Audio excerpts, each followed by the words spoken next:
আসসালামু আলাইকুম ভিউয়ার্স, আশা করি সকলেই ভালো আছেন। আজকে আমি আপনাদের দেখাবো আমি আমার মাছদের জন্য কিভাবে খাবার তৈরি করি। এখানে আমি মাত্র 2 কোয়া রসুন আর কিছু চিংড়ি মাছ নিয়েছি, আর নিয়েছি আমার কোয়ালিটি ফুড, যেটা বাজারেই কিনতে পাওয়া যায়। এখন আমি একটা কড়াইয়ে চিংড়ি মাছগুলো কিছুক্ষণ ভেজে নিব।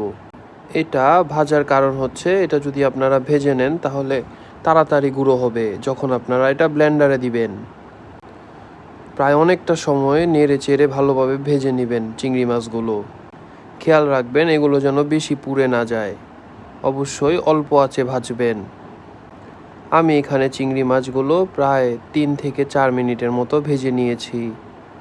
আমি যে আজকে খাবারটা তৈরি করছি এটা মাছের জন্য খুবই উপকারী, প্লাস আপনাদের যদি গাপ্পি ফ্রাই বা মলি ফ্রাই থাকে তাহলে এগুলো অবশ্যই খেতে দিবেন, তাহলে বাচ্চাগুলোর গ্রোথও ভালো হবে। দেখুন আমি এখানে ভেজে নেওয়ার পর এরকম একটা কালার আসছে, তো আপনারাও ঠিক এরকম কালার আসা পর্যন্ত মাছগুলোকে ভালোভাবে ভেজে নেবেন।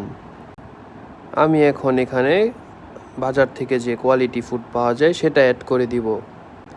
আপনি আপনার মাছ কি পরিমাণ আছে ট্যাঙ্কে বা কতগুলো মাছ আছে সেটার উপর ডিপেন্ড করে কোয়ালিটি ফুডগুলো অ্যাড করবেন। আমি বারবার বলে নিচ্ছি, এটা হচ্ছে কোয়ালিটি ফুড। আমার এক্সপিরিয়েন্সে কোয়ালিটি ফুড হচ্ছে বেস্ট ফুড আপনার মাছের জন্য। এখন আমি এগুলোকে ব্লেন্ডারে দিয়ে দিলাম। আপনার কাছে যদি মাছের বাচ্চা বেশি থাকে তাহলে অবশ্যই অনেকক্ষণ ধরে ব্লেন্ড করবেন। গুঁড়ো করার ফলে এগুলো মাছের বাচ্চার খেতে সুবিধা হবে, প্লাস হচ্ছে তাদের গ্রোথও ভালো হবে। আমি এখানে প্রায় 8 থেকে 10 মিনিটের মতো গুঁড়ো করে নিয়েছি। দেখুন ঠিক এরকম হয়েছে। আপনারা চাইলে আরও কমও করতে পারেন, তো আমি এরকম গুঁড়ো করেছি, অনেকক্ষণ ব্লেন্ডার করেছি খাবারগুলো একসাথে। এখন পরবর্তী কাজ হচ্ছে এগুলোকে রোদে শুকাতে দেওয়া। এখানে যেহেতু আমি রসুন ইউজ করেছি, তো অনেকটা এটা ভেজা ভেজা আছে। এখানে আমি জালটা সরিয়ে দিয়ে মাছগুলোকে দেখছিলাম আর ভাবছিলাম এর পাশে আমি এগুলোকে শুকোতে দেব। একটা কাগজের উপর ঢেলে একটা কাঠি বা কিছু দিয়ে এভাবে নাড়িয়ে দিবেন যেন এগুলো রোদের আলোয় তাড়াতাড়ি শুকিয়ে যায়। আমি এভাবে শুকোতে দিয়ে প্রায় 30 থেকে 40 মিনিট রেখে দিব। আপনারা চাইলে আরও বেশিক্ষণও শুকাতে পারেন।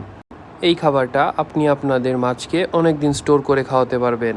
এরকম ইন্টারেস্টিং ভিডিও যদি আপনারা পেতে চান অবশ্যই আমার চ্যানেলটি সাবস্ক্রাইব করবেন। মাছ পালন রিলেটেড যে কোনো প্রশ্ন আপনারা কমেন্ট বক্সে আমাকে জিজ্ঞেস করতে পারেন। আমি আমার এক্সপিরিয়েন্স থেকে যতটুকু পারি আপনাদেরকে ধারণা দেওয়ার চেষ্টা করব। খাবারগুলোকে তারপর একটা বয়মে, কাচের বয়মে বা প্লাস্টিকের বয়মে, যেটার মুখ ভালো করে আটকে স্টোর করবেন। ধন্যবাদ সবাইকে। আসসালামু আলাইকুম।